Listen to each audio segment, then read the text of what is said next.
contain the first six chapters of Gita, which is called as Karma Yoga. And the middle 6 chapters discuss about Dhyana Yoga. And the last 6 chapters discuss about, the middle 6 chapters about Bhakti Yoga, and last 6 chapters speak about Jnana Yoga. So today we'll be beginning the discussion on Bhakti Yoga. Okay. So I'll start with prayer.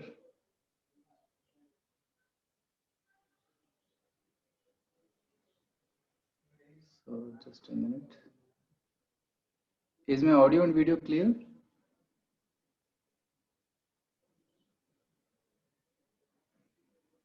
Are you able to see?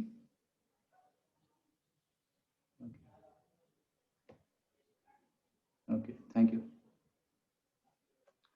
So I'll start with a brief prayer. Om Jnanatimirandhasya Jnananjana Shalakaya Chakshurunmilitam Yena Tasmai Shri Guruve Namaha. Namo Vishnupadaya Krishna Presthaya Bhutale Srimate Bhakti Vedanta Swaminiti Namine. Namaste Saraswate Deve Gauravani Pracharine Nirvishesha Shunyavadi Paschatya Deshutarine Vancha Kalpatarubhyascha Kripa Sindhubhya Evacha Patitanam Pavanebhyo Vaishnavebhyo Namo Namaha. Jai Sri Krishna Chaitanya Prabhu Nityananda Shri Advaita Gadadhar Shivasadi Gaura Bhakta Vrinda Hare Krishna Krishna Krishna Hare Hare Hare Rama Rama Rama Hare Hare.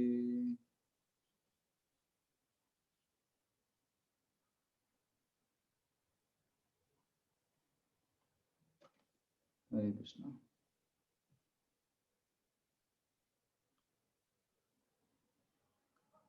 So in the last session, we had a revision of what we learned in the first module, and all of you very enthusiastically participated in that session where I showed many images and you gave answers and you explained that image very wonderfully, and also connected it to a shloka of Bhagavad Gita.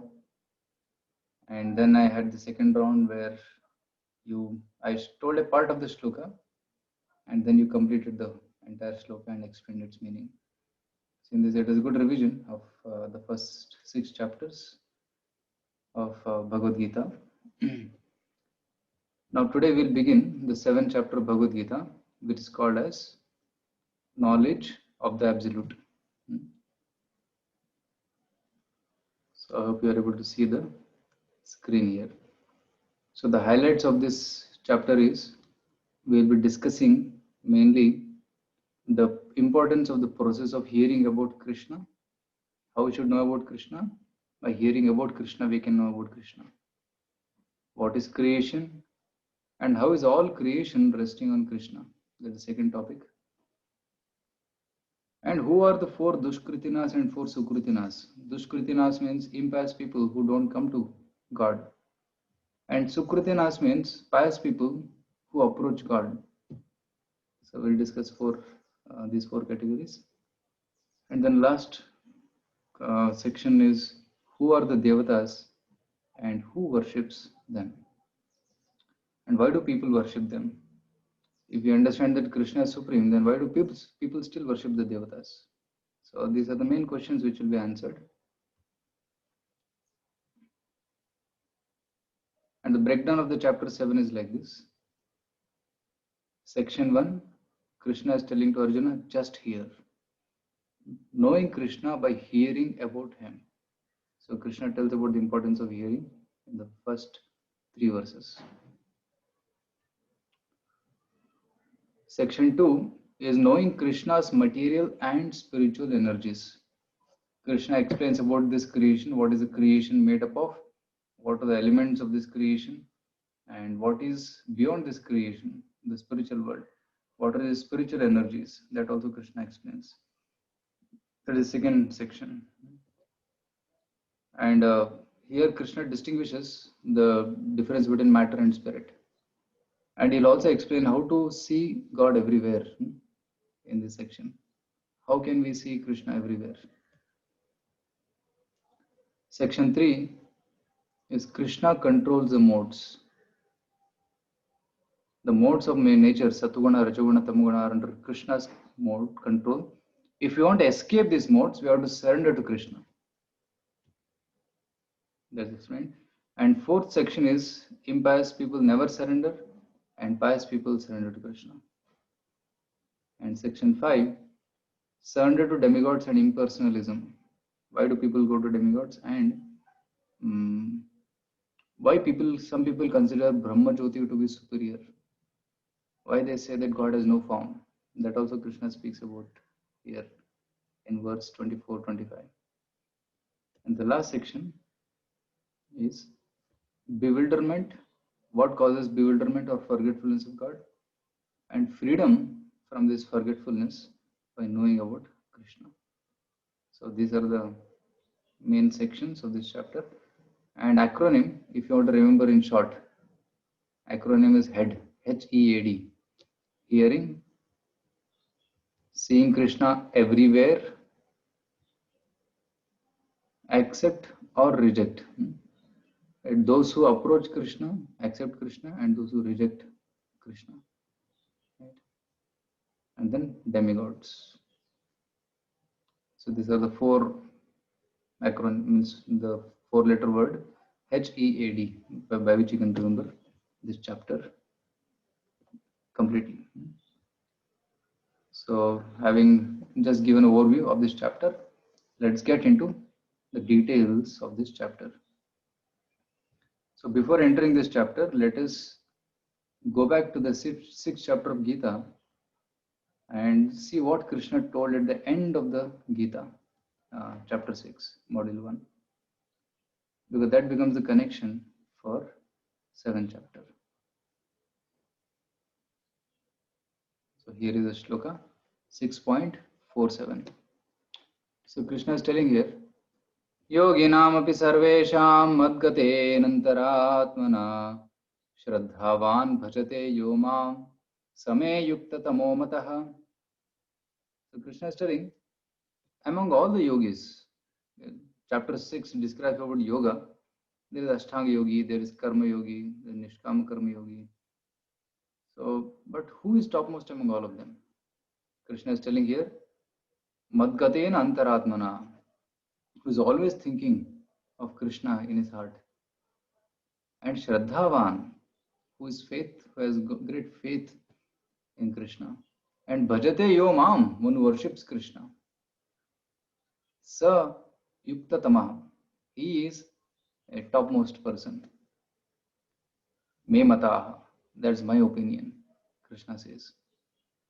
So Krishna is concluding the 6th chapter by telling that a topmost yogi is one who is always thinking of Krishna and who is always having faith on Krishna, surrender to Krishna. So that's how the 6th chapter ends. Now 7th chapter, Krishna continues speaking. There is no question by Arjuna here. In fact, throughout the 7th chapter, there is no question by Arjuna. 8th chapter beginning, there is one question. There are 7 questions which Arjuna asks in the 8th chapter beginning. But here, in the 6th chapter ending and 7th chapter, there are hardly no questions at all. And Krishna continues speaking. Because Krishna is thinking that I told Arjuna that topmost yogi is one who always thinks of me. And how to think of me? So let me tell that to Arjuna also. Because Krishna became ecstatic when he started telling about himself. And then he wants Arjuna to understand the truth about himself, so that his faith and confidence will be maintained, and then he can fight and win the battle. So in order to tell about himself, he continues speaking in the 7th chapter. 7th chapter begins with the following verse.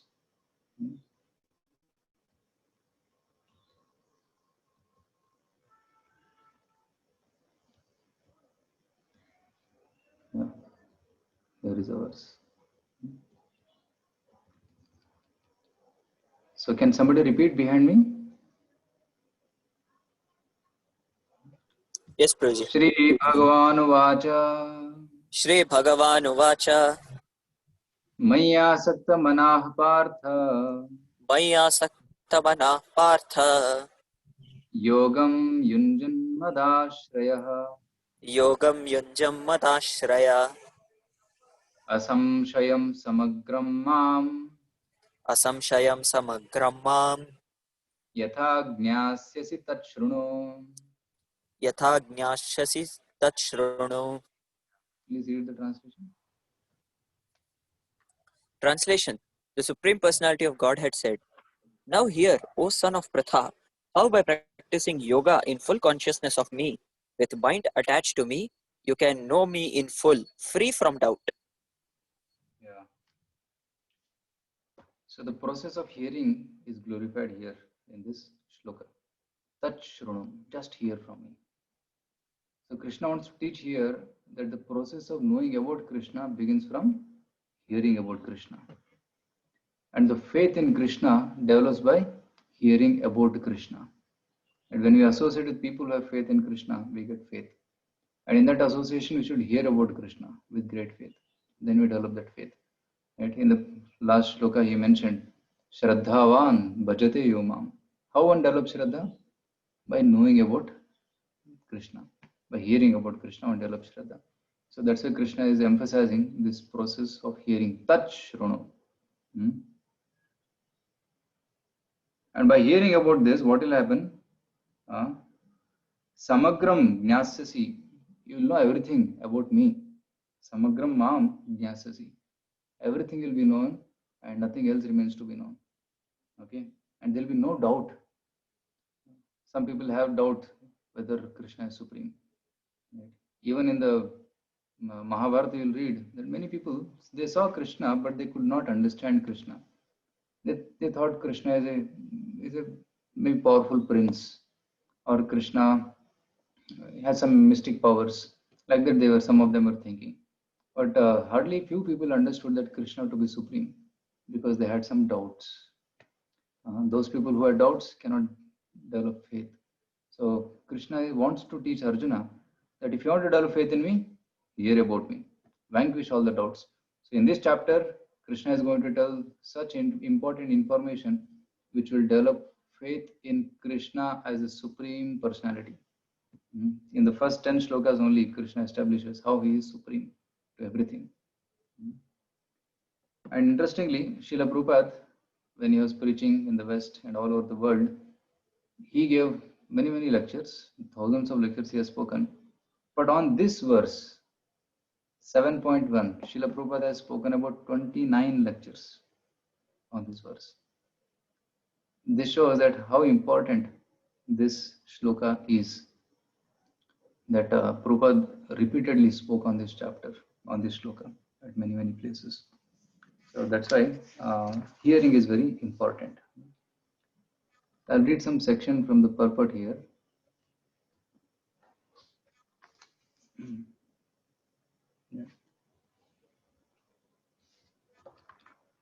One should therefore begin yoga practice as directed in the last verse of the 6th chapter. Concentration of the mind upon Krishna, the Supreme, is made possible by prescribed devotional service in 9 different forms, of which Shravanam is the first and most important. Okay, so there are 9 processes of devotional service: Shravanam, Kirtanam, Vishnu Smaranam. Right? That's the first 3: Shravanam, Kirtanam, Vishnu Smaranam, Padasevanam, Archanam, Vandanam, Dasyam, Sakhyam, Atma Nivedanam. So there are 9 processes of bhakti, and first thing is Shravanam, to hear. Right? Everything begins from hearing, because suppose you want to chant Hare Krishna, first we have to hear how to chant Hare Krishna, then we can chant. Suppose you want to remember, we should hear about the object which you want to remember, then we can easily remember it. So if we don't know who is God, how can we focus on God? Right? Srila Prabhupada used to say, I was hearing a lecture, Prabhupada was telling that some people, they do silent meditation. They sit and then meditate on nothing. They say they don't chant also. There's no movements also. They're simply sitting and meditating on something void, impersonal light. And Prabhupada said, These people, they don't know who is God, and they're simply sitting, and sometimes I'm hearing them snoring. Prabhupada made the noise. They're simply snoring like this, Prabhupada used to say. So meditation means meditating on some object. So we have to know whom to meditate on. So Krishna is telling here, meditate on me. So that's why hear about me. So therefore Lord says to Arjuna, Tat Shrunu, hear from me.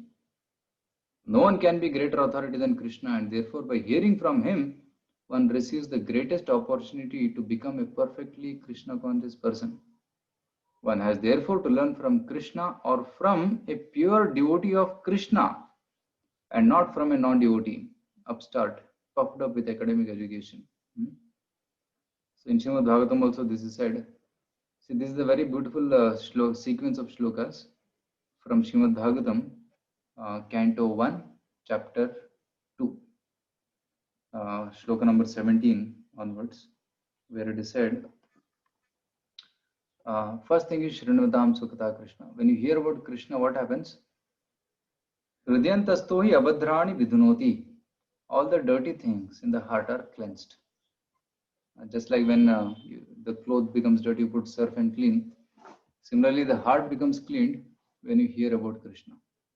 Because Krishna Kada is Punya. Punya Shravana Kirtanaha. Right? So when the heart becomes clean, Nashta Prayeshu Abhadreshu, all the Abhadras are vanquished by hearing regularly Nityam Bhagavata Sevaya.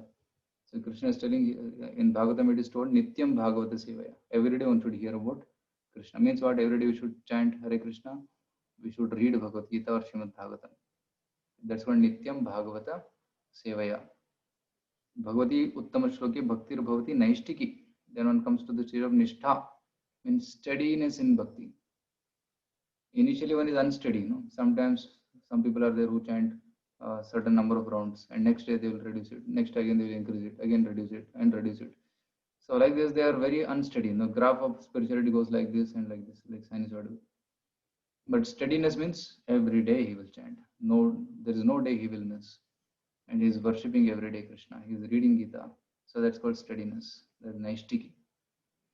Then the influence of Rajas, Tamo, Gunas reduces.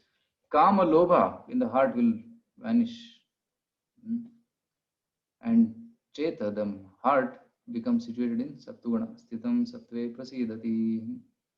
Then, Evam Prasanna Manaso Bhagavad Bhakti Yogataha Bhagavad Tattva Vijnanam Mukta Sangasya Jayate. Then one becomes happy. Prasanna Manaso. Then he attains liberation. Mukta Sangasya Jayate. Then Vidyate Hridaya Grantihi Chidyante Sarva Samshaya Kshiyante Chasya Karmani Drashta Evatmanishware. So here Bhagavatam also is telling, by constantly hearing, what will happen? The attachments to material things will be cut off. And all the doubts will be vanquished. Same thing is told here in Gita also, right? Asamshayam. All the doubts will be vanquished. And Kshiyante Chasya Karmani Drishta Yatmanishwara. Then you can see yourself as a spirit soul, servant of God. So this is the advancement one will make by hearing Bhagavad Gita from Krishna. So Prabhupada concludes the purport by telling, therefore only by hearing from Krishna or from his devotee in Krishna consciousness can one understand the science of Krishna. Okay, so that's why the first shloka tells about hearing from Krishna or a bona fide authority. When we are reading Bhagavad Gita, we are actually hearing from Krishna. It is not different from hearing from Krishna. And when you are reading the purports, you are hearing from pure devotee of Krishna, who is Srila Prabhupada. So in that sense, when you are reading Bhagavad Gita as it is, we are actually reading Krishna, means hearing from Krishna and hearing from pure devotee. Both are contained when we read Bhagavad Gita. Okay. So we'll go to the next verse. So let's see what Krishna is going to speak and what he wants Arjuna to hear. So if Kanak Prabhu, you can repeat. Jnanam te hamsa vijnanam. Jnanam te hamsa vijnanam. Idam vaksham asheshatah. Idam vakshamyasheshatah. Yajñatva neha bhuyonyaj. Yat gyatva neha bhuyonyaj. Jnatavyam avashishyate. Gyatavyam avashishyate. Please read the translation. Translation: I shall now declare unto you in full this knowledge, both phenomenal and numinous. This being known, nothing further shall remain for you to know. See here, Krishna is telling, Yad Jnatva. See, Krishna is saying, Jnanam, sa Vijnanam. I am going to tell you. I am going to tell you Jnana and Vijnana. Jnana means what? Theoretical knowledge. Vijnana means realized knowledge. So both I am going to tell you.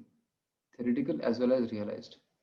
Yadam Vakshami Asheshataha. Completely I am going to tell you. Yad Jnatva. By knowing which, Neha Bhuyonya Jnatavyam Avashishyate. After knowing this truth, nothing else remains to be known. You are fully in knowledge.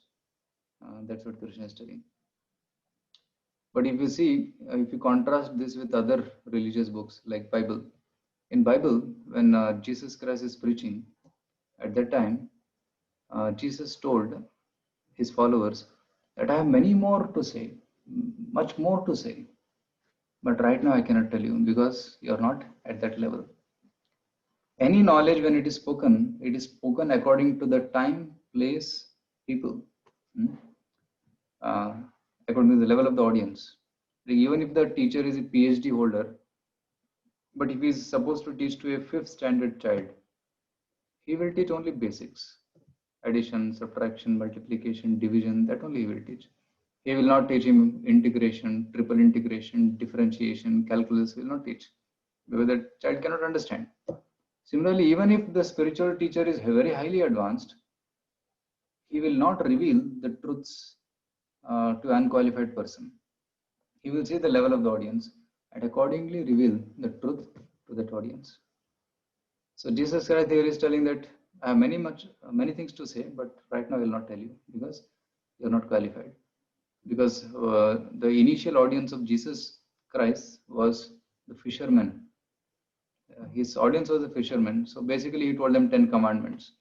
Okay, thou shalt not kill, thou shalt not steal neighbor's property, thou shalt not covet neighbor's wife, right? Thou shalt not do adultery. Like this, he told about 10 commandments, which the Christians are supposed to follow, but hardly people are following it. So, but here, on the contrary, Krishna is telling, Arjuna, I am going to tell you everything.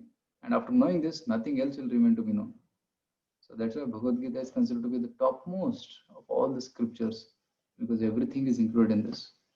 Right? If you compare Bhagavad Gita to a big Cambridge dictionary, and other religious books are like small pocket dictionaries. So whatever you find in the pocket dictionary, it is there in the Cambridge big dictionary. But whatever is there in big one may not be there in the small one. So in this way, this shloka establishes the supremacy of Bhagavad Gita. So Krishna is telling here, Prabhupada is writing here first thing. Complete knowledge includes knowledge of the phenomenal world, the spirit behind it, and the source of both of them. So this is called as true knowledge. So what is it? The phenomenal world means material world, the spirit, and the source of both of them. Who is the source of both spirit and matter? Krishna, God. So when you understand this, you become complete in knowledge. Okay. So there is one beautiful formula. I'll type it in a Word file. It's called MSC formula.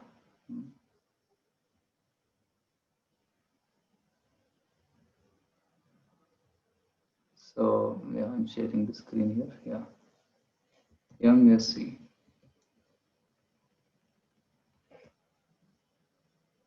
So what is M?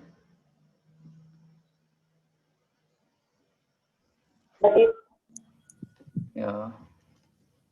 M is matter, M spirit, controller.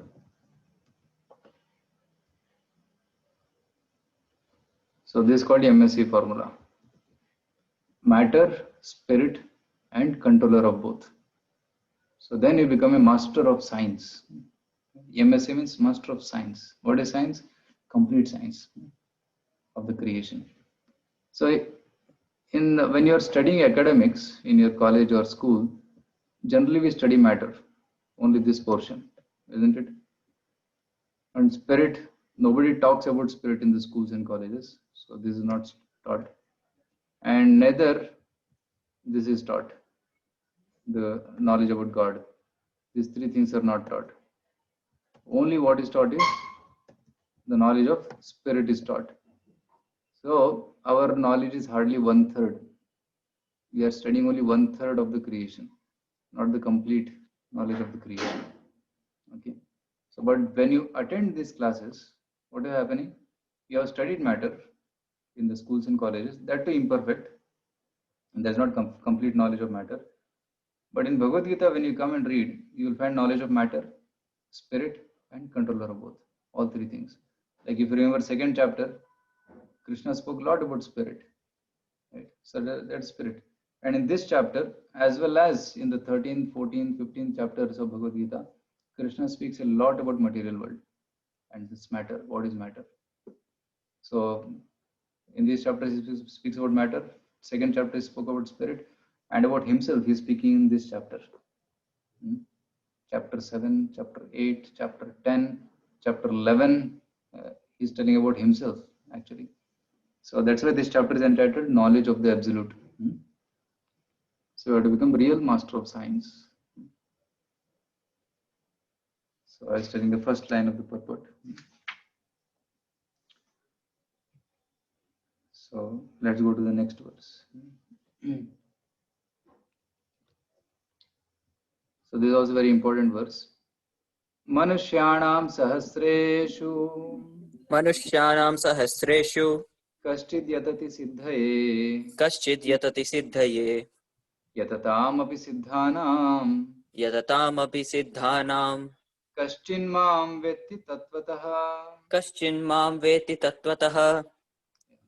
Out of many thousands among men, one may endeavor for perfection, and of those who have achieved perfection, hardly one knows me in truth. Yes. So I'm going to share you one PPT of Radheshyam too, where he put a very beautiful photograph. So this is a photograph he's telling here. So rarity of knowledge, Vijnana. So Manushyanam Sahasreshu. There are thousands of people in this world. And say people are busy. Somebody is going to office, somebody is doing painting, somebody is roaming with a girlfriend, somebody is playing, somebody is playing. So out of thousands of people, Manushyanam Sahasreshu Kaschid Yatati Siddhaye. One person, one rare person is endeavoring for perfection. Kaschid Yatati Siddhaye. And out of such rare people, hardly one person knows me in truth. Right? So suppose you make a group of 1000, in that one person will be little bit interested in God. But you take such groups of 1000 people and take one person from each, and you form another group of 1000 of interested people. Out of those 100,000 people, one person knows me in truth. So in a you can say million knows Krishna in truth, right? So it's so rare knowledge about Krishna is.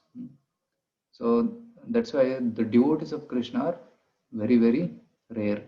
There's another slogan in Srimad Bhagavatam which says, Muktanam api siddhanam narayana parayana sudurlabha prashantatma kotishwapi mahamune. In Bhagavatam it is said, a pure devotee of Krishna is very rare. He is one in a crore. One in a crore. So Indian population is 130 crores. So you may find about 130 very rare elevated people in India.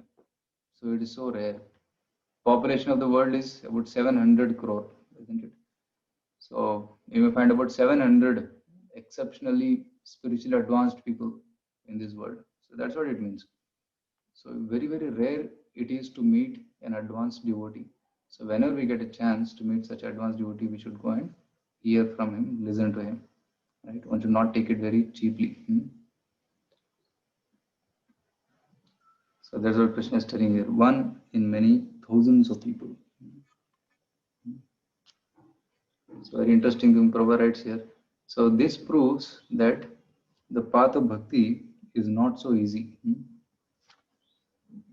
Because very, very rare people come to this path of bhakti.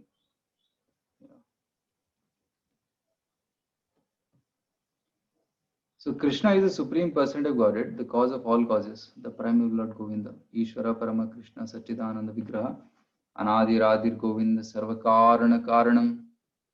It's very difficult for the non-devotees to know him. Although non-devotees declare that the path of bhakti or devotion service is very easy, they cannot practice it.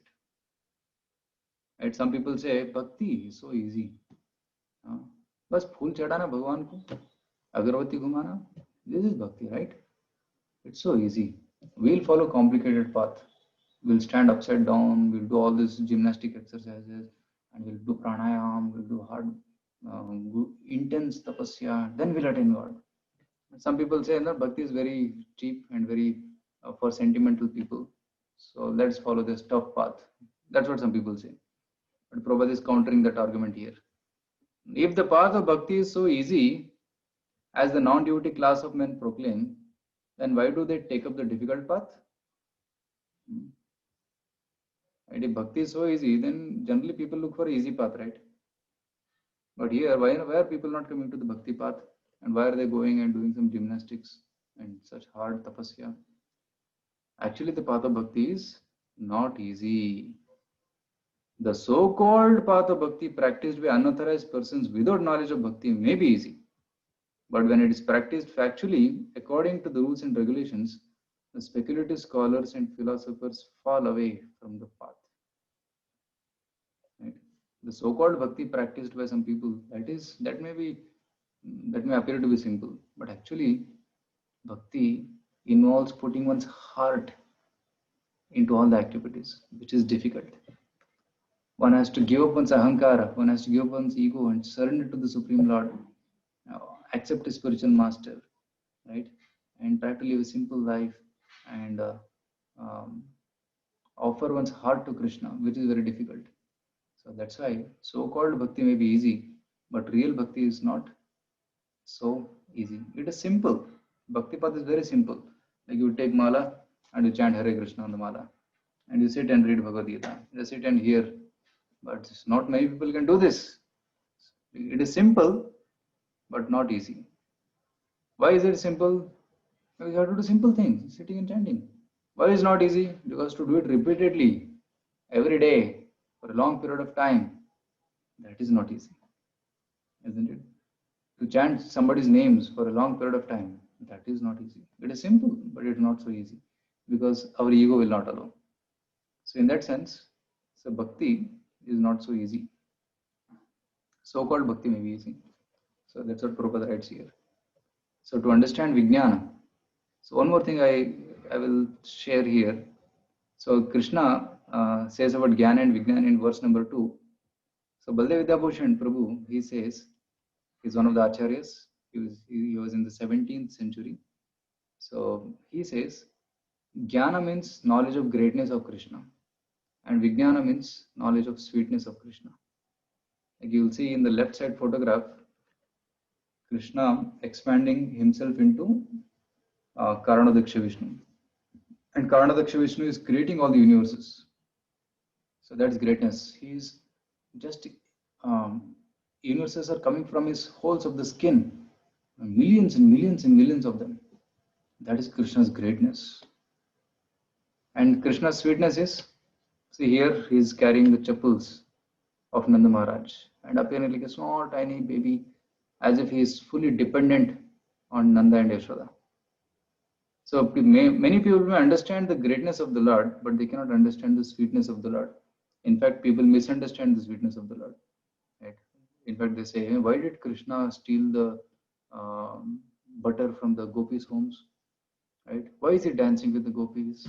Why is he stealing the clothes of the gopis? So why he has to do all these things? He is immoral. because they cannot understand the sweetness of Krishna, because they have not sufficiently understood the greatness of Krishna.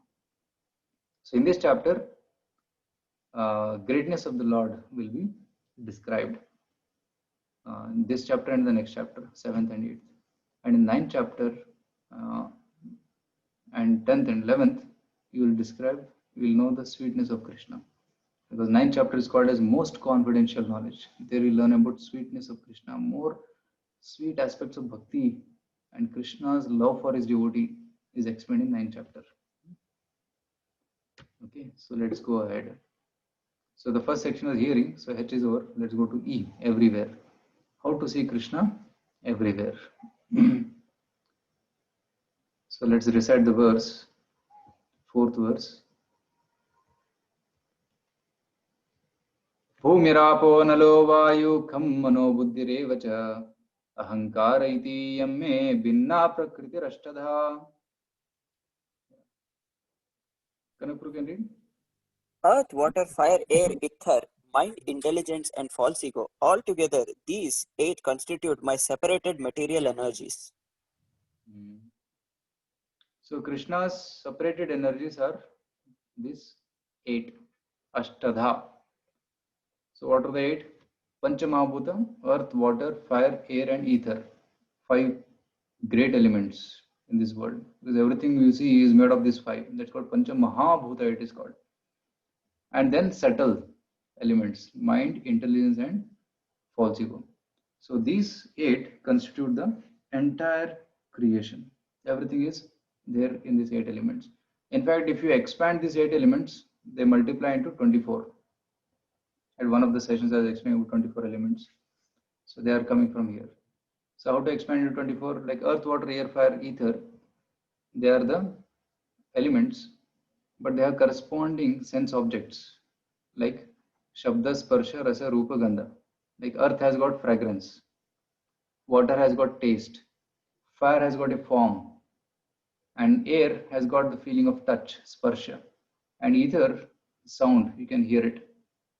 So 5 plus 5 becomes 10. And buddhi refers to pradhana. And false ego expands into all the karmendriyas and gyanendriyas, which are 20 in number. Right? False ego, in the when it's combined with mode of ignorance, it converts into 10 senses, 5 karmendriyas and 5 gyanendriyas. And then mind, which refers to the mind. So in this way, we can expand this into 24, which constitutes the entire Prakriti. So more about this I'll explain in using a PPT. So Krishna is here telling that this is called as Apara Shakti, the inferior energy, or he is telling Bhinname Prakriti. They are my separated energies. So 2 terms Krishna uses: separated energies or inferior energy and superior energy or internal energy.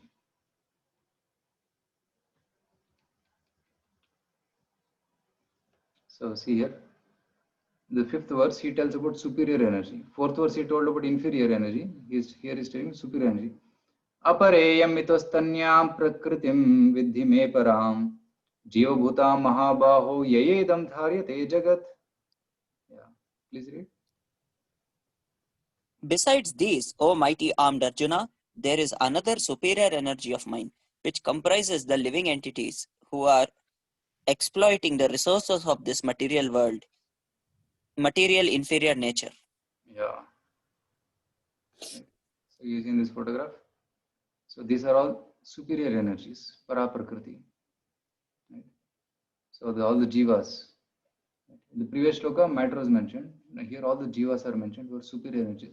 And superior energy controls the inferior energy. Like I can lift this pen. This pen is matter, but I can lift it because I am soul. I can operate the matter. So that's why yaya idam dharyate. He will control this world. So that is jiva.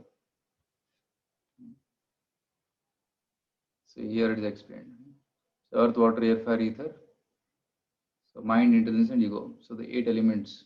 And inside there is soul, eternity, knowledge, and bliss. Satchitananda. Yeah. So then Krishna goes on to explain that how he is superior to both matter and spirit. He is the creator and destroyer of the material world, and then all material world depends on him, and even the jivas are also dependent on him. That is going to explain here in the verse 6. In interest of time, we'll not be able to read all the verses, but important verses we'll surely read. So he's telling in the 6th verse, एतद् योनीनि भूतानि सर्वाणि इति उपधार्य अहं कृत्स्नस्य जगतः प्रभव प्रलयस्तथा. I am the Prabhava, means I am the, from me everything originates, and Pralaya, and in me everything is destroyed at the time of Pralaya. In one sense, everything is dependent on Krishna. And to further explain it, Krishna quotes an analogy. Mattaha parataram nanyat kinchidasti dhananjaya mayi sarvam idam protam sutre manigana iva. So just like he's giving the example of pearl and the necklace. Okay, pearl necklace. So in the pearl necklace, you'll find that there is the pearls, like I'm wearing this Tulsi Mala. There is Tulsi beads, but in between there is a thread which is connecting all the Tulsi beads. Now, you cannot see the thread, but you can see the beads. Similarly, here in this photograph, you cannot see the thread, but you can see the pearls. And the fact that the pearls are held in position indicates that there must be thread. Similarly, in this world, you will see the planets are floating, either orbiting at particular path, and the comets are going, and the moons and the sun, everything is going round and round. And who is controlling all of that? So that thread which is connecting all the creation, all the atoms and molecules, that is Krishna. That's what Krishna is saying. Sutre manigana iva, sutre manigana iva idam sarvam mai protam. Everything rests on me, just like pearls are resting on a string. Then Krishna explains how he maintains this world in the next 4 verses. Krishna is not only the source, cause and basis of everything, he is also the essence of everything. So in the next 4 verses, you will see how we can see Krishna in the nature. So let's start that. So Radheshankar has included nice animations here.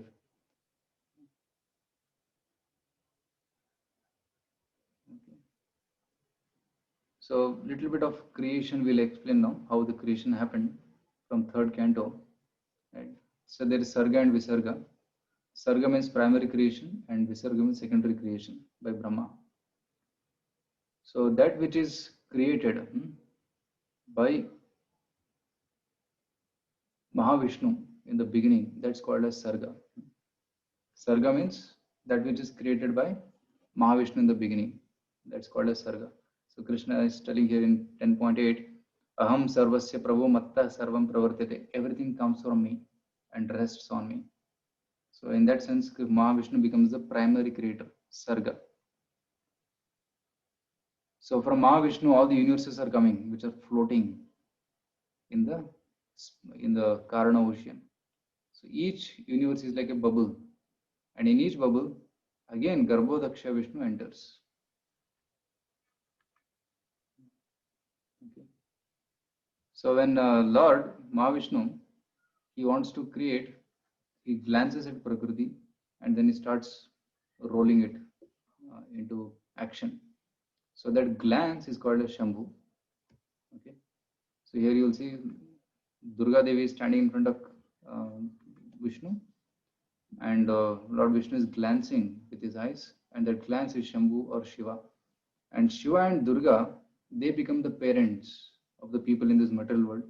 And in the Vaikuntha, Radha, Krishna, Lakshmi, and they are the eternal parents of all the spirit souls.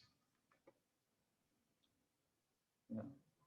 See, the photo of Kamsa is here, how Kamsa was chastised by Durga Devi, because Durga was unhappy that you are troubling devotees like Vasudeva and Devaki.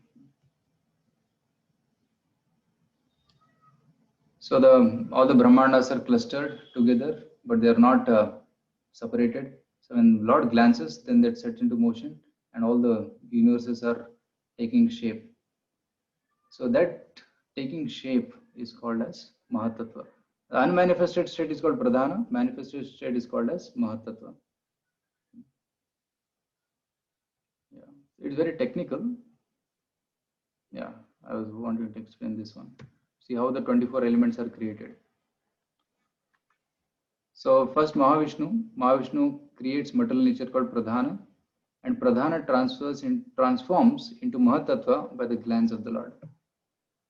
And Mahatattva, in combination with goodness, passion, and ignorance, three modes, creates 24 elements. Okay, in combination with goodness, it creates mind and 10 sense devatas. In combination with passion, this Ahankara creates prana and 10 senses, means 5 karmendriya, 5 gyanendriya, and buddhi. And this Ahankara, in combination with ignorance, causes 5 tanmatras and 5 elements. So this is the sequence in which the creation happens. It's very scientifically explained, very sequentially explained in the third canto of Bhagavatam. Now here is very interesting information on the left side. Sound, when mixed with ether, it becomes, so ether becomes touch. Touch in combination with ether becomes air. Air in combination with becomes fire. Fire in combination with taste becomes water. Water when combined with smell becomes earth. So in this way, the combination of two elements produces the next element. So earth contains everything. It has water in it, it has fire in it, it has air in it, it has sound in it. Everything is there in earth. Okay, so in this way, the sequential creation happens of all the elements. And for all the senses, there are devatas also. For ears, there is dik devatas. For the eyes, there is sun. For the mind, it is moon. So all the senses are also controlled by the devatas. If particular devata is unhappy or is upset, then he may stop the functioning. That's why some people become blind. Although the eyes look beautiful, but they don't have eyesight, they cannot see. Right? Because the form is there, form of the eye is there, but the devatas are not allowing it to function because of their past karma. Same with other senses also. So because by this we can understand that we are so much dependent on all these devatas for our sustenance. So this is called as sarga, and then visarga comes. So this is all very technical, but I give a separate session on this, which takes about 2 hours. But I'm very briefly telling. I want to go to visarga. Yeah. There are 3 kinds of Vishnu. One is Mahavishnu, who creates the universes, and in each universe, another Vishnu expands, called Garbhodaksha Vishnu, from whose navel comes Brahmaji. And Brahmaji creates the secondary creation, which is producing all the plants, animals, 84 lakh species. That is done by Brahmaji. So when we say Brahma is the creator, right? Creator, maintainer, destroyer. We say Brahma is the creator, Vishnu is the maintainer, and Shiva is the destroyer. Actually, Brahma is a secondary creator. Primary creator is Mahavishnu or Karanadaksha Vishnu. Okay. And whatever Karanadaksha Vishnu created, all the elements, is just combining. Brahma is combining all the elements and making, giving bodies. Just like father in the home, he goes and gets grocery. And mother mixes all the grocery and makes nice food items. Suppose you are making kheer.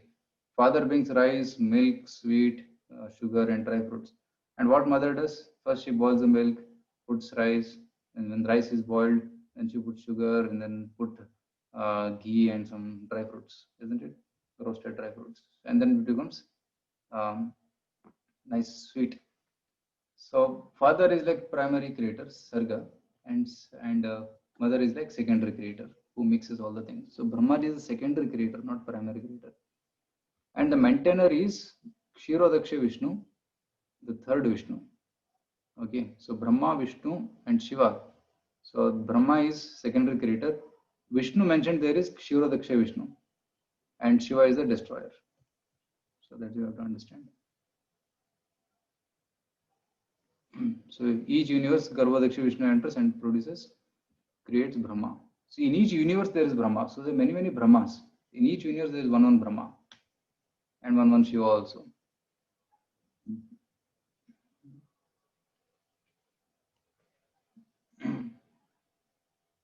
So Prabhupada is saying in the spiritual world there is no creation and no destruction. In the material world there is creation and destruction. So like this Krishna is maintaining everything in the. So I'll go to now Bhagavad Gita.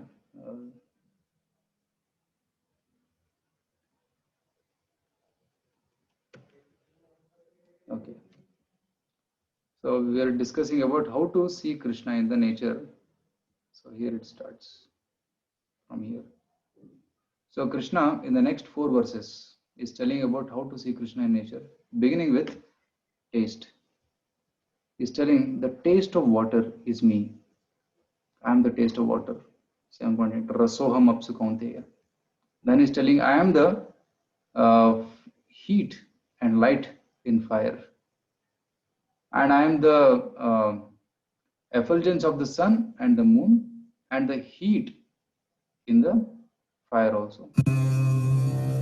I am the sound. I am Omkara. Rasoham Apsu Kaunteya Prabhasmi Sashishurayo. Right. Rasoham Apsu Kaunteya Prabhasmi Sashishurayo. Then Pranav Sarvedeshu Shabdakhe Porusham Drushu. So I am among all the Vedas, I am Pranava Omkara. And among all the, and in the space, I am Shabda. And in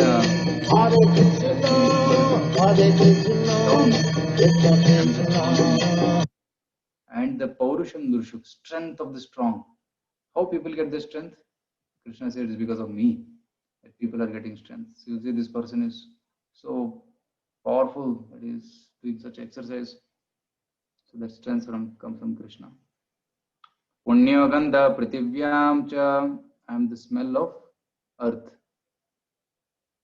If you have experienced when the first rain comes, when the rainy season first rain comes, have you experienced some divine fragrance?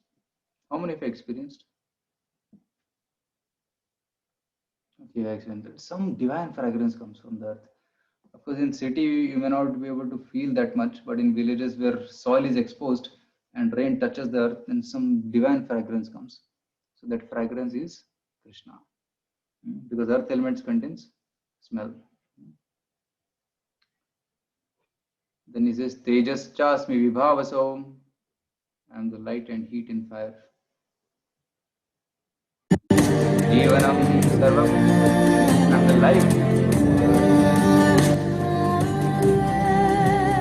How many living entities are there? That life is given by me. Tigers, elephants, monkeys. Yes.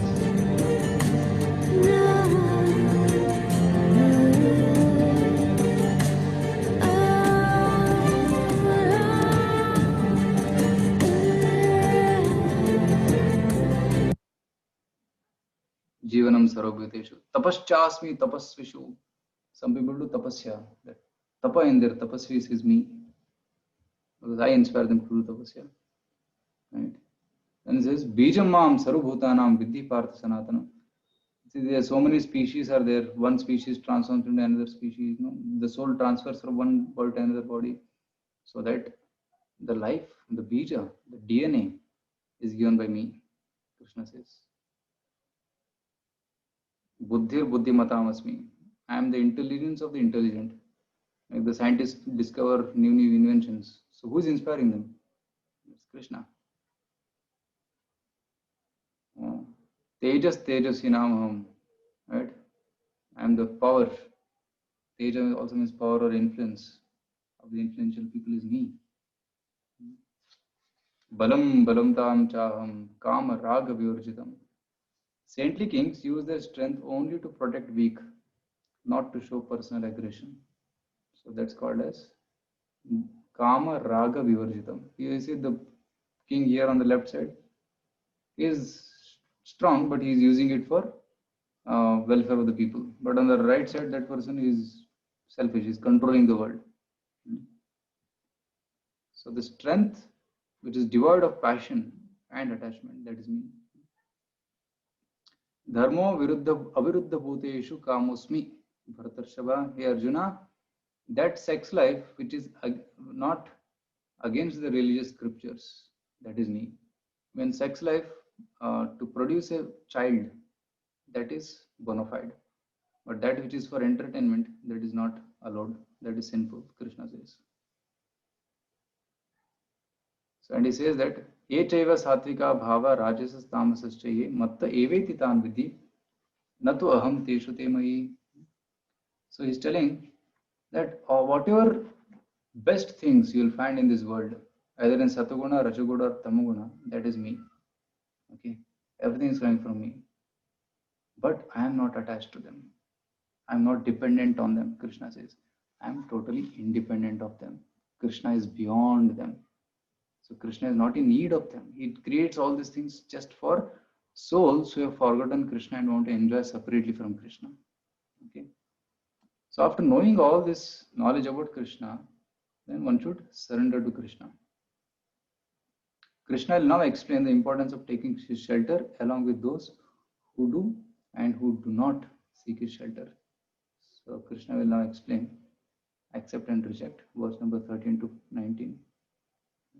So who doesn't surrender to Krishna? Who cannot understand Krishna? Trivir gunamair bhavair ebhi sarvam idam jagat mohitam nabhijanati mamebhya paramavyayam. Those who are deluded, Trivir gunamair bhavair mohitam. One is bewildered by these three modes. He cannot understand Krishna. Right? Mam na abhijanati. They cannot understand me. Although I am param, I am superior to everything, all the three modes, still they cannot understand me, he says. So then how to get out of these modes? That comes the question. How to get beyond this moha caused by the three modes? Krishna tells in 14th verse. Daivi hesha gunamaye mama maya duratyaya mameve prapadyante maya metam tarantite. So those who surrender to Krishna, they can get freed from these three modes. I'll go back to the previous, here.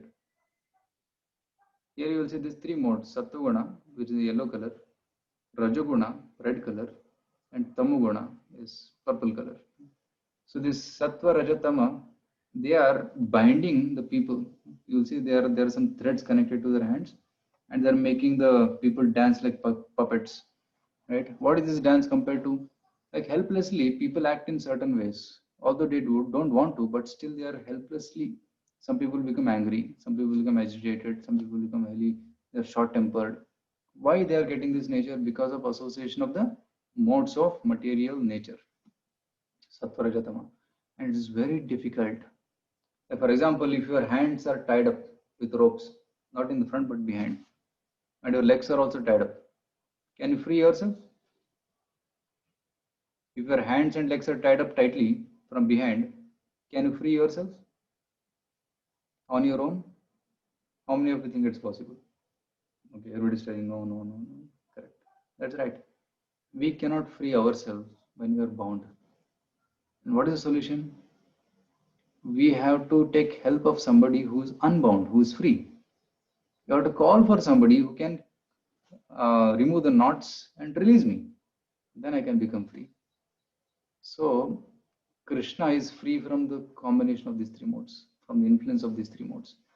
So when you surrender to Krishna, Krishna can immediately cut off all the ropes, right? See, Krishna is telling how Krishna is standing above. Krishna is telling, Daivihi Esha Gunami Mama Maya. They are my Maya. The three modes are, Maya means these three modes, Sataguna, Rajaguna, Tamaguna. So this Maya is my energy. And if you surrender to Krishna, these three will leave us. So that's what Krishna is telling here.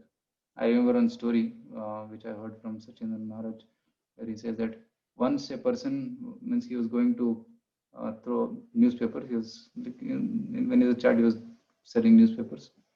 And one day he went to one home where he was supposed to put newspaper. Every day the dog inside will be tied. So when he goes inside, dog will be barking, but he will not do anything. So today also he saw the dog was there and the rope was there on his neck. And he went inside confidently to put the newspaper at the door, and the dog started running. Somehow the dog was not tied; it was free, so it came running. He got scared. It was not a small dog; it was a big dog, like Alsatian dog. And he didn't know what to do. No, can he fight with the dog? Not possible. So what he did, he called the owner. Please help. The owner said, Tommy, sit. And then the dog came, it became quiet, and it was wagging the tail.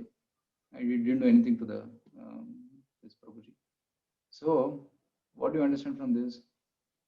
Maya Shakti is like servant of Krishna, just like this dog is a servant of the owner. When our owner says set, then it will set.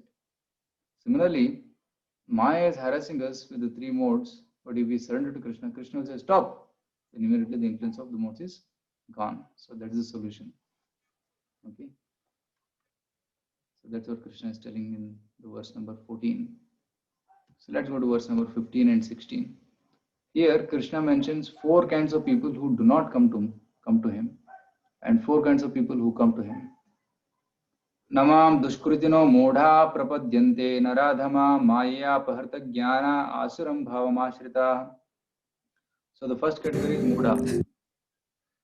Muda means fools. Fools means those who are working hard like donkeys. Vishnu Chakravarti Baldev Devotion says, those who are working hard for material sense gratification like donkeys, they are called Mudha. They don't surrender. Na prapadyante. Then second category is Naradhama. Naradhama means they may be born in good families, but they are not at all practicing any spiritual life. They are not following any rules and regulations. Right? I've seen some people who are born in very aristocratic family or even some religious Brahmin family also, but they are addicted to drugs. They don't get up early in the morning. They are chewing gutka, they're taking pan and all these things. So their habits, although they have that facility and they are very intelligent, they get good scores.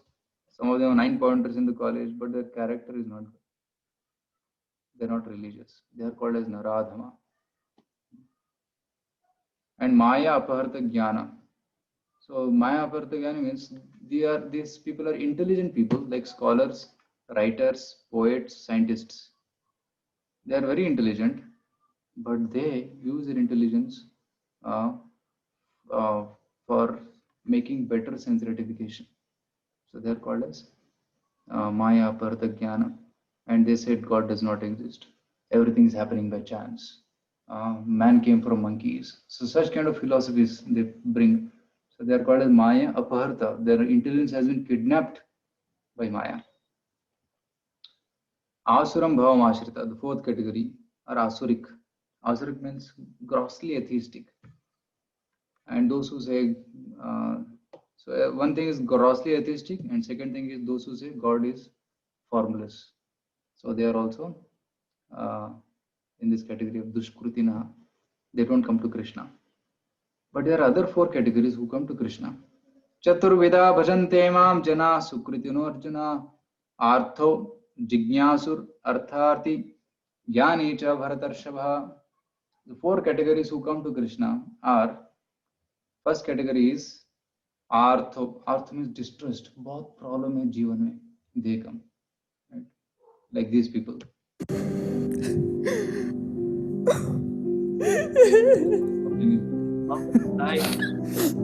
Nobody can help me.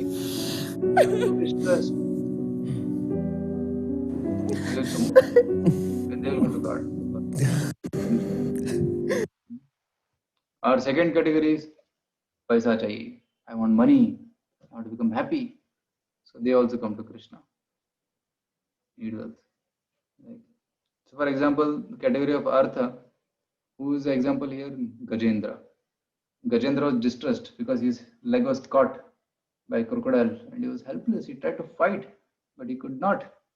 Then he raised his voice and said, Narayana, please help me. And Lord Narayana immediately appeared. So that is Artha. distrust. Second is artharthi. Artha means money. Artharthi means one wants money. Example is Dhruv Maharaj. He wanted a kingdom greater than Brahmaji.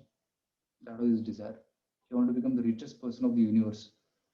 He went to Krishna and Krishna fulfilled his desire. He gave bhakti also, pure devotion. Along with that, he gave the kingdom also. Third category is inquisitive, jignasu. Who is God? I want to know God. So he's inquisitive. So he is also one category. And fourth category is Jnani. Jnani means who knows that Krishna is supreme. Such people also come to Krishna and worship Krishna. So the four categories: Artho, Jignasur, Artharthi, Jnani. Among these four, who is better? Krishna says in the next shloka. Tesham jnani nityayukta ekabhaktir vishishyate priyo hi jnani notyartham aham sacha mama priyaha. Among all of them, jnani, who is nityayukta and ekabhakti, one is focused on serving Krishna and is always remembering Krishna, he is the best. And example is Chatush Kumaras. The 4 Kumaras, they knew Lord as the supreme. They were attracted to the supreme Krishna, and they came to take darshan of Krishna in Vaikuntha, right? So they are considered to be the example for this. So among these 4, Jnani is topmost, because Jnani does not come with any ulterior motives to Krishna. And some people come for mitigating their problems. Second person comes for wealth. Third person comes for inquisitiveness, getting his questions answered. But fourth category, Jnani, comes without any ulterior motivation. So that's why he is considered to be the topmost. So I am very dear to him and he is also dear to me. So that's what the Lord says here. But then Arjuna may be thinking in his mind, what about others who are coming to you? Are they not good? Then Krishna says, oh, they are also good. They are also magnanimous. Udara sarva evete jnanitvatmaiva me matam astitas sahi yuktatma mamevanuttamam gatim. All of them are good, Udara, but Jnani is special. He's like me only. I consider him like me only, because he does not come with any other motivation. He just comes to attain me. So that's why he is very dear to me. Right? So from this we can understand that somehow or the other, if somebody is coming to Krishna, we should appreciate him. Like many people, they go to Tirupati Balaji. Right? Yeah, some of you also must have gone. So why people go to Balaji temple mostly? Right? What they want? They want money, isn't it? They want to do business. Right? And there are some people who make Balaji as a business partner. Officially in the registration document, they have put Balaji as the partner, and they want to make profits, and they say that whatever profit comes, 50% I'll give to temple. So like that they make profit because they are going with some motivation of wealth. So that's called as ulterior motivation. But if Jnani comes to Krishna without any motivation, that's why Krishna is considering him to be special.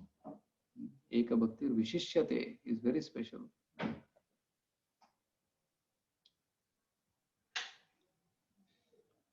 So the Jnani eventually becomes a pure devotee.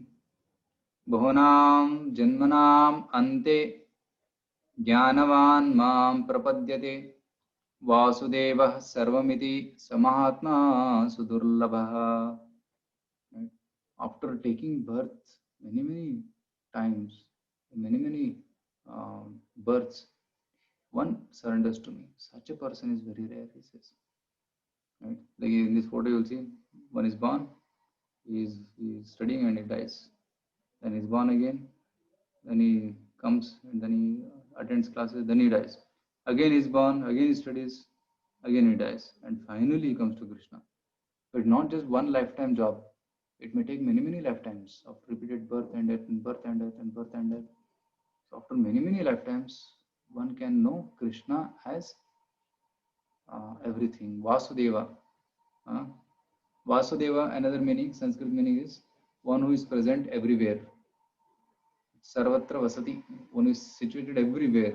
He's called Vasudeva. Or one can see him everywhere. That's called Vasudeva, Sarvamiti. So another meaning, some people misinterpret saying that everything is God. Vasudeva Sarvamiti, everything is God. That is not right interpretation. So the right interpretation is everything belongs to God. Vasudeva Sarvamiti. That is the right understanding. Suppose this pen is Krishna's energy. This mobile is Krishna's energy. This book, the laptop, the table, everything is Krishna's energy. The clouds and the mountains and the rivers and the valleys, everything is Krishna's energy. So when you develop this kind of vision, he can see everything in connection to the Lord. He becomes a pure devotee because he doesn't see anything meant for his enjoyment. When he sees anything, he sees it in connection to Krishna and engages in service of Krishna. So such a person is very, very rare. So Mahatma, such a person is called Mahatma.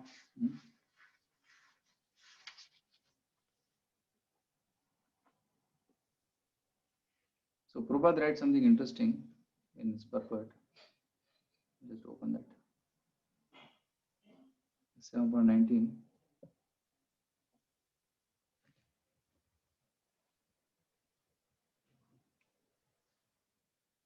It says, yeah.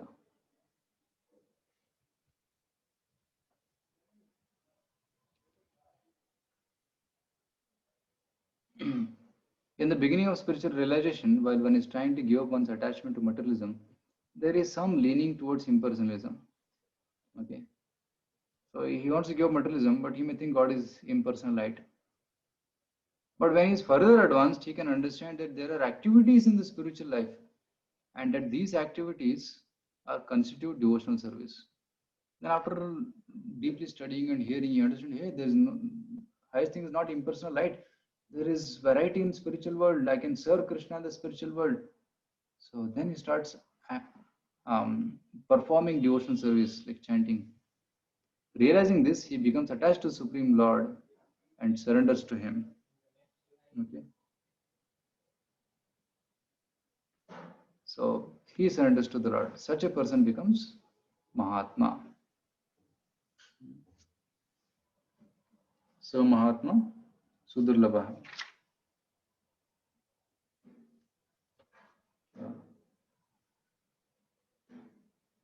At such a time, one can understand that Lord Sri Krishna's mercy is everything, that he is the cause of all causes and that his material manifestation is not independent from him. He realizes the material world to be a perverted reflection of the spiritual variegatedness and realizes that in everything there is a relationship with the Supreme Lord Krishna. Okay. So whenever, suppose Prabhupada is giving an example, he told his disciple, so when you see my specs, what do you remember? They said, Prabhupada, we remember you.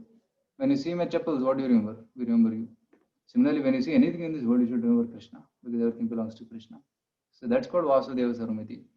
Thus, he thinks that everything in relation to Vasudeva or Sri Krishna. Such a universal vision of Vasudeva precipitates one's full surrender to the Supreme Lord Sri Krishna as the ultimate goal. Such surrendered great souls are very rare. Okay, so this tells about the rarity of such great Mahatmas. But still, one may ask the question: why people leaving Krishna worship other devatas? Why is it that Krishna is topmost? Why are people not surrendering to Krishna? Why are they going to others? Some people know that Krishna is supreme, but still they don't come to Krishna, but they go to others. Why? Now Krishna answers in the next shloka. There he says, Devatas, demigods. कामैस्तैस्तैर्हितज्ञाना प्रपद्यन्तेऽन्न देवता तं तं नियममास्थाय प्रकृत्या नियतस्वयाः. So he's telling, because they have material desires, kama, they want sense enjoyment, and they will not get sense enjoyment when they come to Krishna, because Krishna doesn't easily fulfill sense enjoyments, because that is harmful for us. Like if some of your parents, right, if a child is asking chocolates every day, will you give? No, right? You don't give chocolates because you know it's bad for health. Similarly, if a devotee is coming to Krishna and asking, Krishna, I want this sense enjoyment, please give me. Krishna will say, no, it's bad for you. Because Krishna is like father. And father never wants his son to be in trouble. But if the son gets some 5 rupees, someone fallen somewhere in the home, that 5 rupees, immediately goes to the shop outside and he asks the shopkeeper, can you give me some chocolate? Shopkeeper, blandly, he'll close his eyes, take the money and give the chocolate. Isn't it? He's not at all cared about the health of the child. But the father is cared about he's caring about the health. So Krishna is like our father. He cares for us. So he sometimes may not fulfill our desires because it's not good for us. But devatas are like shopkeepers or appointed agents. Right? If you give them money, if you please them, they'll give benedictions. But they don't consider whether it is good for me or bad for me. That's the difference. So people who want quick material pleasures, they go to devatas. Like you will see that Hiranyakashipu, Hiranyaksha, Ravana, Kumbhakarna, all these Rakshasas, whom did they worship?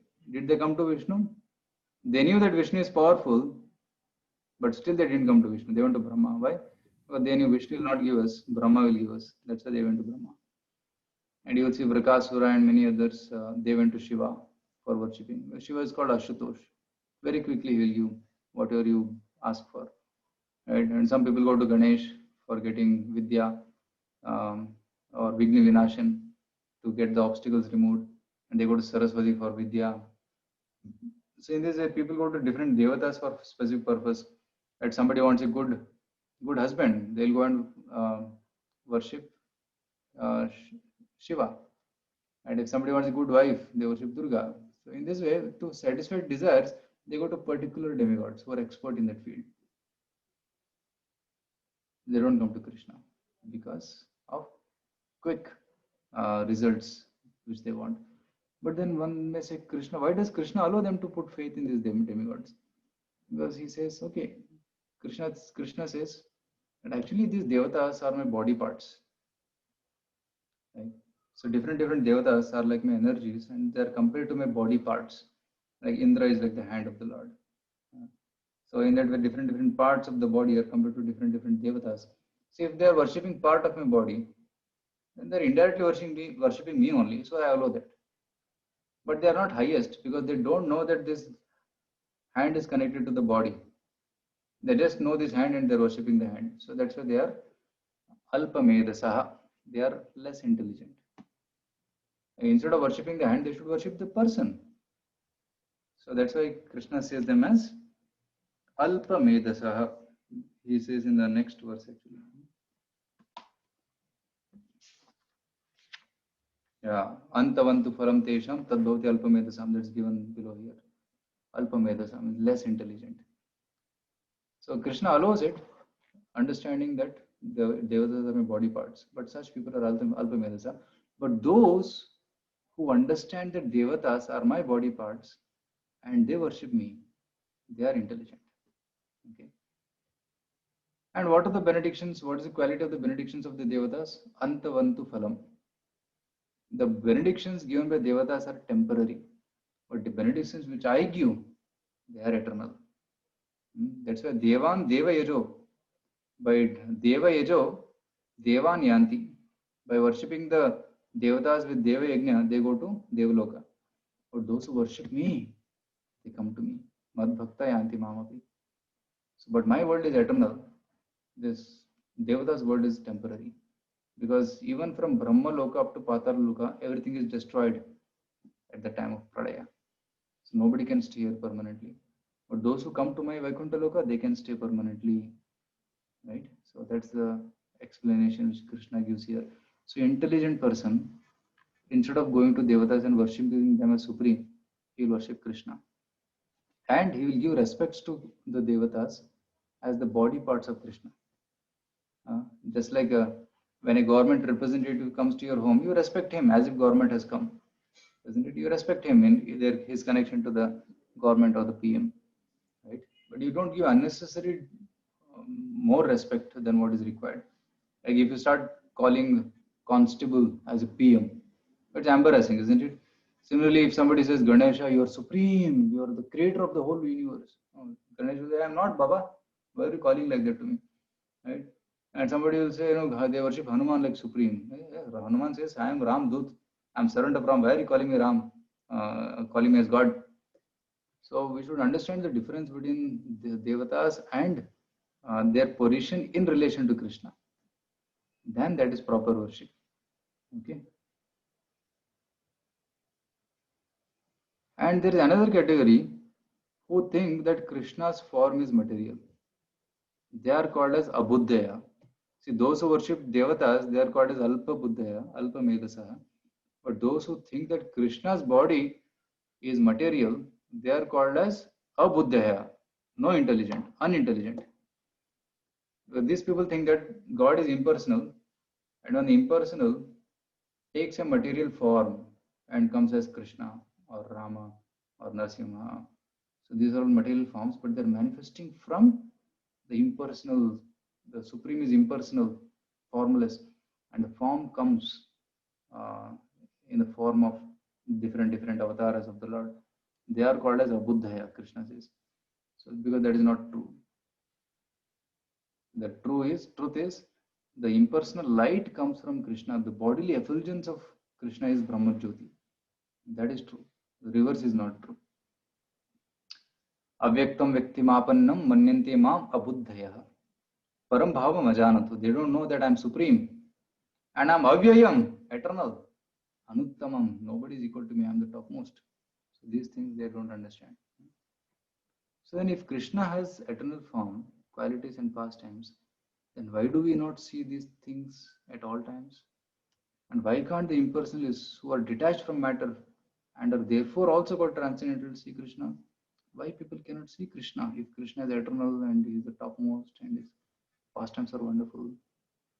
The answer given is because of their illusion or because they are deluded by my Maya Shakti, they cannot see me. Naham Prakasha Sarvasya Yogamaya Samavrtaha. Like suppose in the altar, the curtain is closed. Can you see the Lord? No. Because the curtain is, when you open the curtain, then you can see the Lord. Similarly, when the Lord covers himself by curtain of Maya, people cannot see. Like Shishupal, the photo is given of Shishupal. Now, Shishupal, although he was seeing Krishna, he could not understand that Krishna is supreme. He thought he was blaspheming Krishna so much. Again and again he was blaspheming Krishna.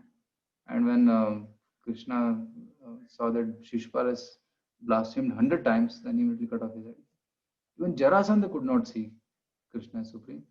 Even Duryodhana could not see Krishna as supreme. They were seeing Krishna, but they were not able to understand Krishna as supreme. But only Pandavas, Bhishma, those who were devotees of the Lord, they could understand that Krishna is the supreme personality of Godhead.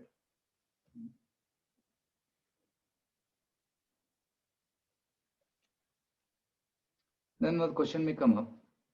The Lord is not covered by Maya, but our vision of the Lord is covered by Maya. Lord is not covered by Maya.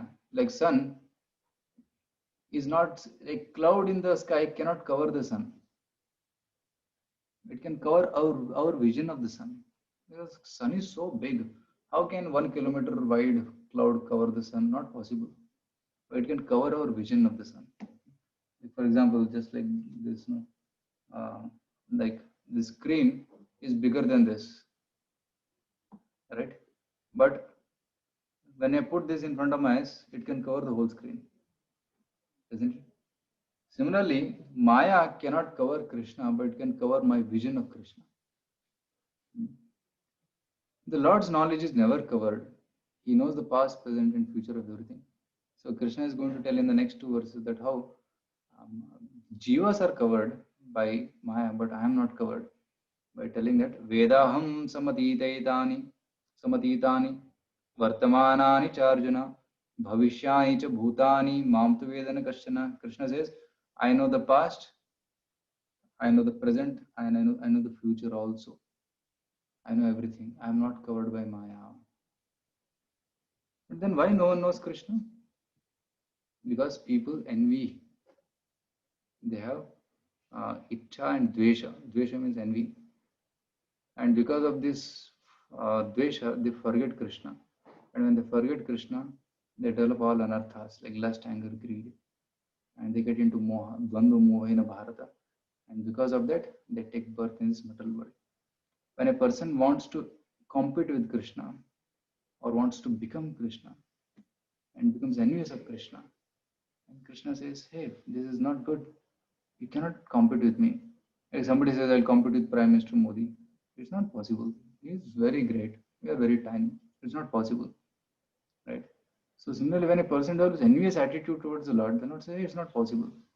And because of that envy, he develops many bad qualities and then he becomes Sarge Yanti. He will come to this material world.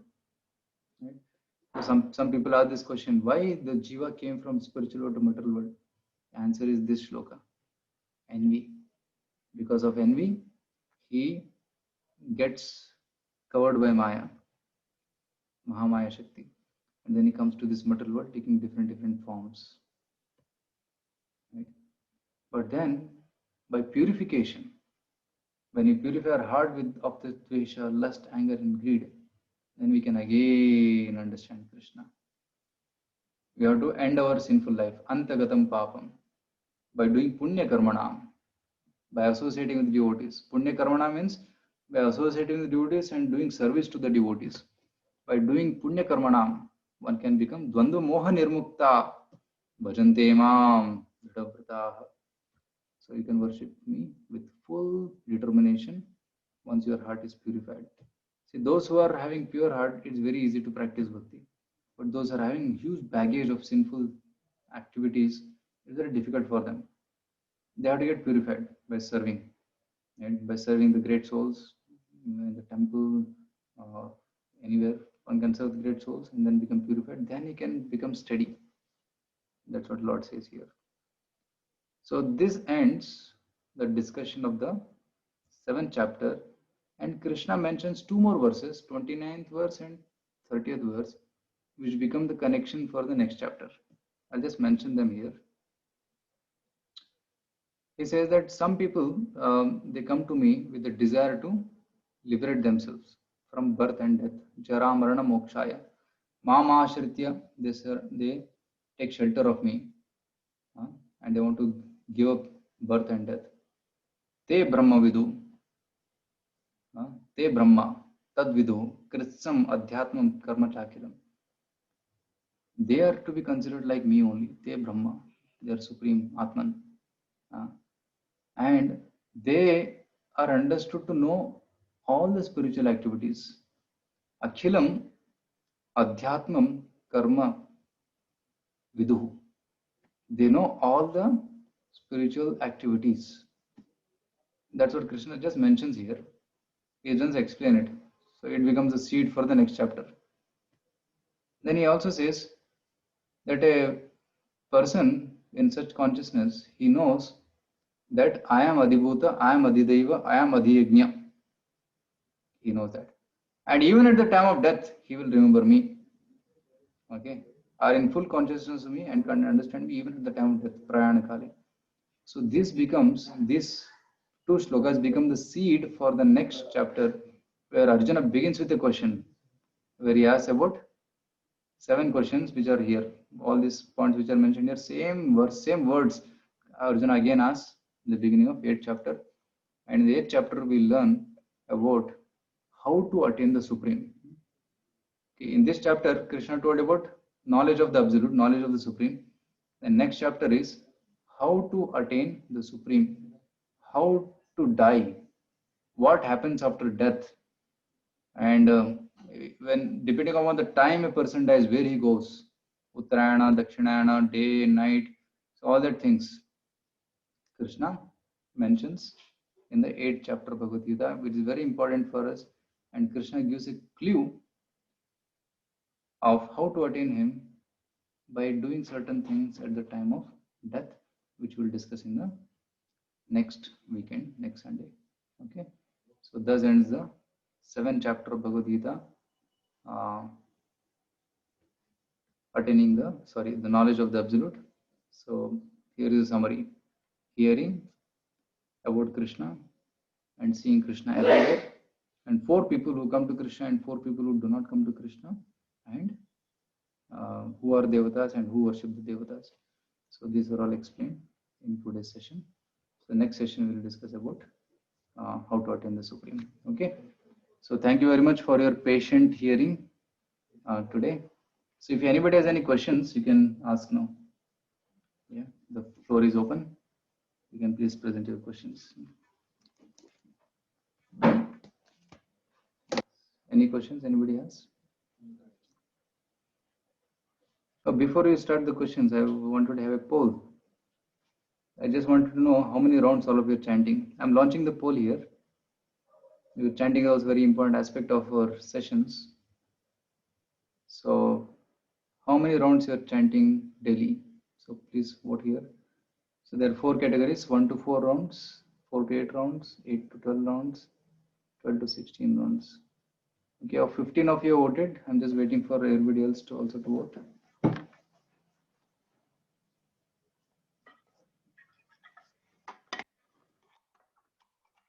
Okay, 22 have voted till now.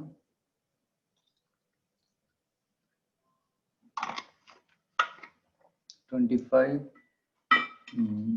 26. Okay, some are typing here in the chat. Surya is chanting 12 rounds. Dr. Harsha is chanting 5 rounds. Amazing. Okay, 28 of you voted till now.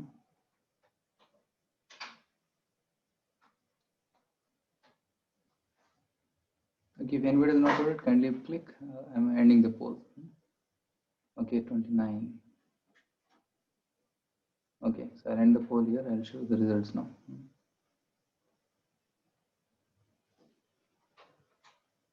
So 13 of you are chanting about 1 to 4 rounds. Very good. And 3 of you are chanting between 4 to 8. 5 of you are chanting between 8 to 12.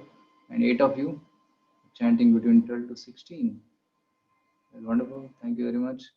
And I'm very happy to take some few names here today.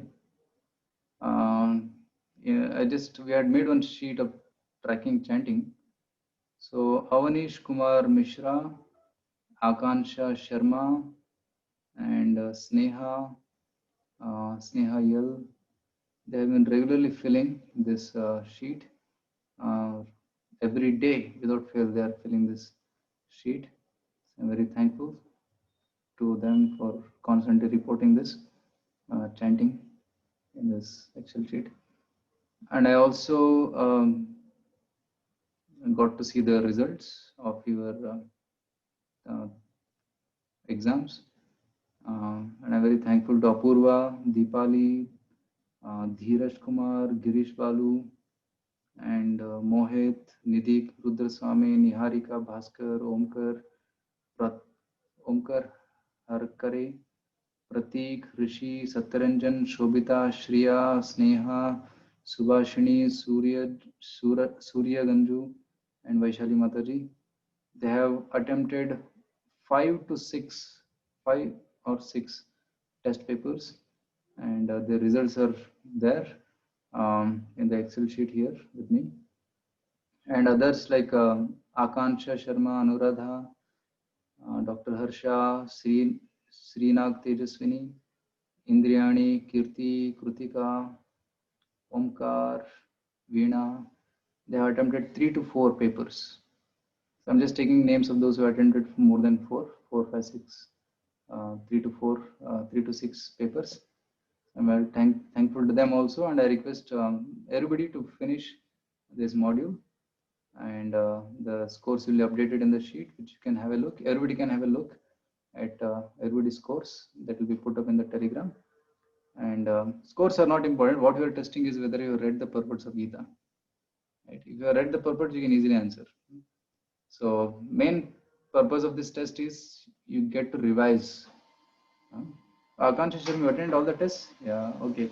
I think it's not updated in the sheet. I will tell our speaker to update. Till about 3 o'clock, whatever is updated, I could see. After that also, he might have updated. But I will request him to update. and within maybe 2-3 days, the whole sheet will be updated, and you can have a look at it. And if any concerns are there, you can just let us know. You can tell us, then we will just make those corrections. So thank you very much. So any questions anybody has? Okay, so questions are coming here now. Hare Krishna. India, there is a family tradition of worshipping Kuladev and Kuladevi. So should we worship them or not? Like mainly in Mahabharata. Okay, just a second. Like mainly in Maharashtra, at least Navaratri is important. So should we maintain this or we should stop it? So thank you, Omkar, for a very practical question. Generally in home they have Kuladeva or Kuladevi, and they may not be Vishnu avatars. Some families have like Lord Ram as Kuladev, Lord Narasimha as Kuladev, so that's Vaishnavas. So there's no problem with that because Kuladev itself is Vaishnava. But some families they have other some devatas or some local gods which they consider gods and they worship them, Kuladeva. But if somebody comes to understand that Krishna is the supreme, then one starts worshipping Krishna, then what to do about these Kuladevas? So what we can do is, we can in the altar you can keep Krishna on the top, okay, and all the devatas we can keep in the below Krishna, right? Like in our temple also you'll see there is a multi-stage altar. We keep Krishna on the top, Jagannath, Baladev, Subhadra, Radha Krishna on the top. Then below we keep Acharyas, who are the representatives of Krishna. Similarly, in homes you may have Hanuman photo, Ganesh photo, Kuladeva's photo, everybody's photo, and Krishna's photo also may be there. So some people keep everything in one line. What we can do, we can keep little elevated platform, keep Krishna on the top, then keep all the devatas below, or looking at Krishna as if taking darshan of Krishna. So in that way, we can offer respects to other devatas also.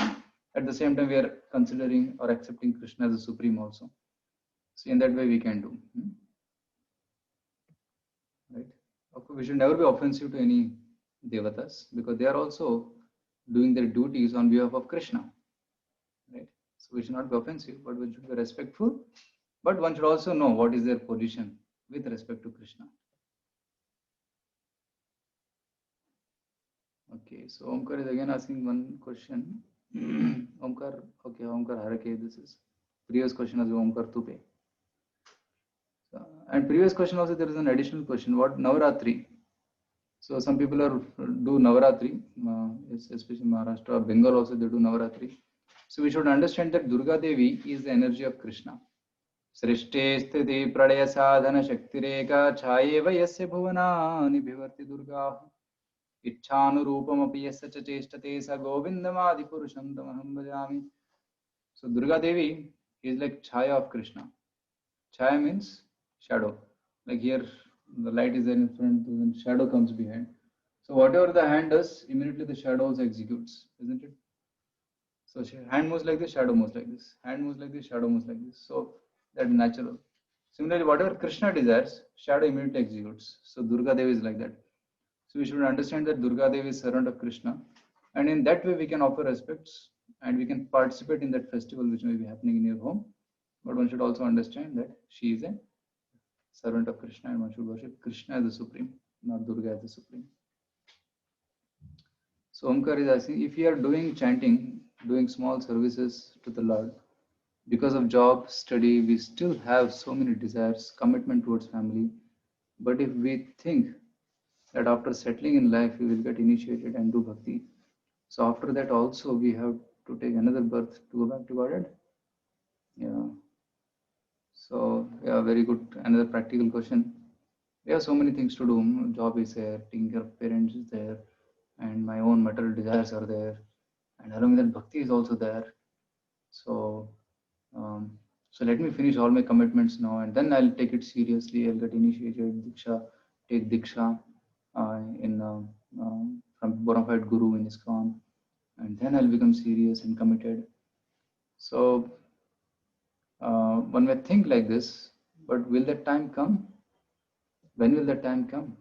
When we become really serious, right?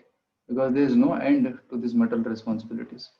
right? When you are a student, you'll say, priority study, study, study. When you get into job, I want to make money, money, money. I want to become bigger and bigger and bigger.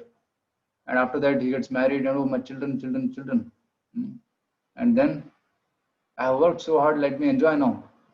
Because while working, he's so busy working, there's no time for enjoying. Then he thinks, I'll enjoy now, fulfill my desires. And after that, time is over. Right? Prahlad Maharaj says that we have hardly little time. He says, Balasya Mugdha Kaishore, the first 20 years, Varsha Vimshati, Nashyanti Varsha Vimshati. So the 20 years is wasted in the beginning in ignorance. The first 20 years we are in ignorance actually. And last 20 years also, because of old age, that's also wasted. So out of 100 years, 40 years is wasted. And then what remains? 60 years. So in that 60 years, 50% of the life is wasted for those who is Ajitendriya, whose senses are not controlled. He will sleep 12 hours. So remaining 30 years is wasted. Hare Krishna. So only 30 years remains. And in that 30 years also he has to work, go to the office and work for 10 hours. And then he has to do many other things. So suppose he works for about 20 years. Suppose he gets a job at 22 and works up to 50. So about 28 years he works, right? So 28 years he works for 10 hours. So it is almost like non-stop working for maybe 15 hours. So hardly less time remains actually. So in that so less time we have, why to postpone becoming serious, right? We should try to become serious right now, because death may come at any time. We may not be even alive up to the age of 50. Who knows, we may die very shortly also, right? So we should get prepared for death and not postpone it. So if that calling is coming, that let me become serious, do it right now, right? So that's how we should do. But one should not neglect material duties also. One should strike a balance. Okay, let me give about 3 hours for spirituality every day, right? Chanting 16 rounds, doing some reading and doing some hearing, at least 3 hours or 4 hours, and then give time for your job and give time for your family, give time for, so all this, in this way we have to balance our life. Then we can be serious even right now while doing our material responsibilities also. Okay, so in that way we should try to balance. Okay, I hope that answers the question of Omkar. So is there any other question?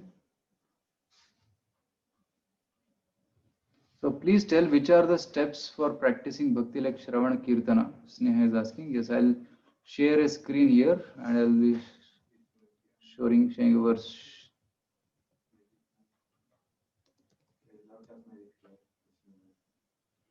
Okay, this is the verse. Srimad Bhagavatam 7.5.23. 7.5.23.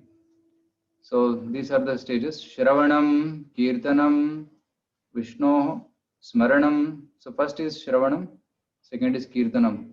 Shravanam is hearing, Kirtanam is chanting or speaking about Krishna. Like right now I am doing Kirtanam and you are doing Shravanam. Then after you do Shravanam and Kirtanam, then comes Smaranam, remembering the Lord.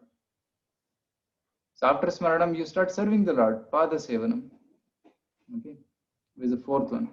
Archanam, like doing puja in the temple, that's called Archanam. Vandanam, offering prayers. Dasyam, doing many services like Hanuman, that's called Dasa, becoming a Dasa of the Lord. Like in ISKCON, when you get initiated, we get the title Dasa. Like my name is Suvarna Gaurahari, Dasa means I'm servant of the Lord. Like Purandara Dasa, Kanaka Dasa, Sura Dasa, right? Like we get Dasa, the title means servant. Sakhyam, becoming a friend of the Lord, like Arjuna. So Arjuna offers his service like a friend. And Atma Nivedanam, surrendering everything, like Bali Maharaj surrendered his head to the Lord Vishnu. So these are the 9.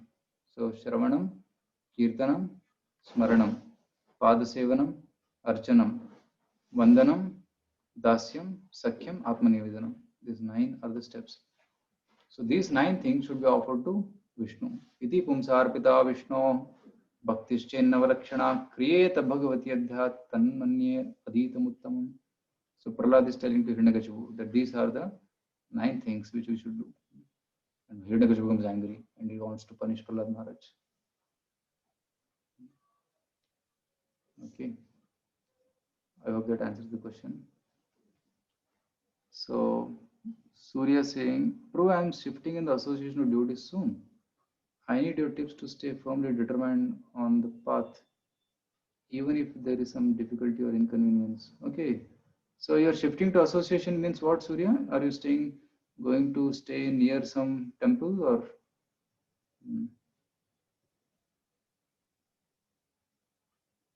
Or you're shifting into some youth center or something like that?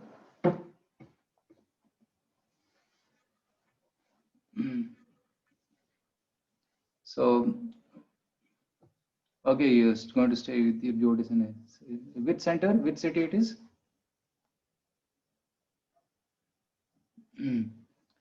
So one thing, okay, Pune, Hinjawadi. Okay, wonderful. So one thing to take care in association of devotees is that one should be in the mode of a servant. Always try to serve the devotees, and because when one starts staying together with devotees all the time, then you may start taking the devotees casually. Right? Ati parichayat avajnat. One may start taking casually. So one should try to maintain that respectful attitude and not take devotees casually. At the same time, one should participate in all the programs as much as possible. In morning chanting, Mangalarti, lecture. In every youth center, we have morning lecture. Right? Typical youth center schedule is in the 4:30 to 6:30 they chant. Then they have half an hour Mangalarti. Then they hear a lecture for half an hour. Right? In this way, they have morning program. So one can try to participate in that morning program and then associate with the devotees in a mode of servant, and also try to engage in some social service activities. Like in Hinjawadi, I was there, and they have a center in Magarpatta, they have a center in Hinjawadi, and they have a center in Kharadi also. So in those places, there's a lot of preaching happening. So you can try to assist in some of those activities. Okay, so I hope that answers your question. And for more specific things, you can contact that leader there and they will help you with more details. Okay, so thank you so much. So thank you everybody for your wonderful hearing. So if there are no more questions, then we'll end our session here and we'll meet again next week. And during this week, I'll be sending you verses for shloka recitation and memorization. Try to memorize at least one verse. And we'll be sending the quiz for the 7th chapter. So you can also try to answer those questions. Mohit is saying, very nice, Surya. Very good. So in fact, each one of you also can make a plan of how you can come closer to devotees, whichever center you are. If you are staying in Bangalore, you can come to our centers. You have youth centers also.